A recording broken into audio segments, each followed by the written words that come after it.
ಹಲವು ದಶಕಗಳಿಂದ ಭಾರತ ಇಸ್ರೇಲ್ ಸ್ನೇಹ ಸಂಬಂಧ ಬೆಳೆದು ಬಂದಿದೆ. ರಕ್ಷಣೆ, ವ್ಯಾಪಾರ ಸೇರಿದಂತೆ ಎರಡೂ ರಾಷ್ಟ್ರಗಳು ಪರಸ್ಪರ ಕೈಜೋಡಿಸಿವೆ.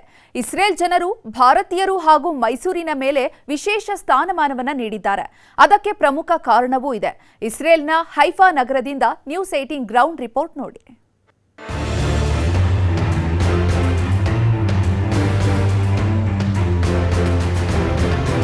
ಪ್ರತಿ ವರ್ಷ ಸೆಪ್ಟೆಂಬರ್ 23 ಅಂದರೆ ಇಸ್ರೇಲ್ನ ಹೈಫಾ ನಗರದ ಜನರಿಗೆ ವಿಶೇಷ ದಿನ.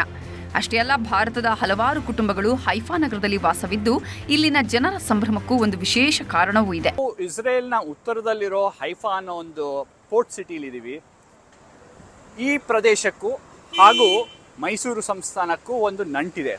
ಅದೇನಪ್ಪ ಅಂದರೆ 1918ರಲ್ಲಿ 1918ನಲ್ಲಿ ಅಂದಿನ ಮಹಾರಾಜರ ಒಂದು ಸೇನೆಯ ತುಕಡಿ ಏನಿತ್ತು ಅದು ಬ್ರಿಟಿಷ್ ಕ್ಯಾವಲರಿ ಪಾರ್ಟ್ ಆಗಿತ್ತು.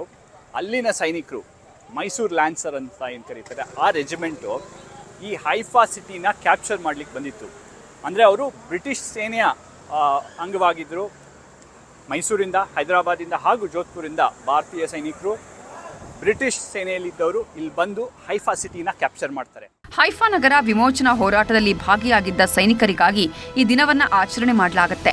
ಯುದ್ಧದಲ್ಲಿ ಯಾರೆಲ್ಲ ತಮ್ಮ ಪ್ರಾಣವನ್ನೇ ಅರ್ಪಿಸಿ ಹುತಾತ್ಮರಾದರು ಹಾಗೂ ಯಾರೆಲ್ಲ ಸೈನಿಕರು ಗಾಯಗೊಂಡಿದ್ರು ಅಂತಹ ಸೈನಿಕರಿಗೆ ಗೌರವ ಸಲ್ಲಿಸೋದಕ್ಕಾಗಿಯೇ ವಿಮೋಚನಾ ದಿನಾಚರಣೆ ಆಚರಿಸಲಾಗುತ್ತೆ.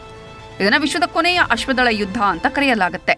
1918ರಲ್ಲಿ ಗನ್ಸ್ ಇಲ್ಲದೆ, ಯಾವುದೇ ಮಾಡರ್ನ್ ಎಕ್ವಿಪ್ಮೆಂಟು ಅಥವಾ ವಾರ್ಫೇರ್ ಎಕ್ವಿಪ್ಮೆಂಟ್ ಇಲ್ಲದೆ ಇಲ್ಲಿ ಬಂದು ಸ್ವೋರ್ಡ್ಗಳಿಂದ ಇರ್ಬೋದು, ಚಾಕುಗಳಿಂದ ಇರ್ಬೋದು, ಅವರು ಫೈಟ್ ಮಾಡಿ ವಾಪಸ್ ತಗೊತಾರೆ ಹೈಫಾನ. 8 ಜನ ಮೈಸೂರು ಲ್ಯಾನ್ಸರ್ಸಿಂದ ಇಲ್ಲಿ ಸತ್ತೋಗ್ತಾರೆ ಆ ಯುದ್ಧದಲ್ಲಿ. ಹೈಫಾ ಲಿಬರೇಷನ್ ವಾರ್ ಅಂತ ಕರೀತಾರೆ. 8 ಜನ ಸತ್ತೋಗ್ತಾರೆ. ಇಲ್ಲೂ ಕೂಡ ಒಂದು ಅವರಿಗೆ ಒಂದು ಇದು ಕಟ್ಟಿದ್ದಾರೆ, ಒಂದು ಮೆಮೋರಿಯಲ್ ಕಟ್ಟಿದ್ದಾರೆ.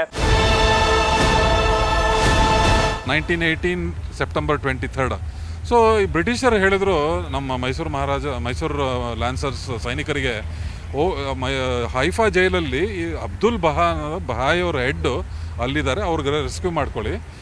ಸೊ ಮೈಸೂರು ಲ್ಯಾನ್ಸರ್ಸ್ ಅವರು ಹೋಗ್ಬಿಟ್ಟು ಅವ್ರಿಗೆ ರೆಸ್ಕ್ಯೂ ಮಾಡಿಕೊಂಡು ತೊಗೊಂಬದು. ಇವರೆಲ್ಲ ಬ್ಯಾಟ್ಲ್ವರೆಗೂ ಹೈಫಾ ಲಾಸ್ಟ್ವರೆಗೂ ಇದ್ದುಬಿಟ್ಟು ಗೆಲ್ಲಿಸಿ ಆಮೇಲೆ ಒಂದು ಯಾವುದೋ ಸಣ್ಣ ಪುಟ್ಟ ಬ್ಯಾಟ್ಲಲ್ಲಿ ಹುತಾತ್ಮರಾದರು. ಬೆಂಗಳೂರಿನಿಂದ ಹೈಫಾ ನಗರಕ್ಕೆ ಸರಿಸುಮಾರು 5,000 ಕಿಲೋಮೀಟರ್ ಅಂತರವಿದೆ. ಆದರೆ ಲಿಬರೇಷನ್ ದಿನಾಚರಣೆ ಕಳೆದ 107 ವರ್ಷದಿಂದ ಎಲ್ಲರನ್ನ ಒಗ್ಗೂಡಿಸುತ್ತಿದೆ ಅನ್ನೋದು ವಿಶೇಷ.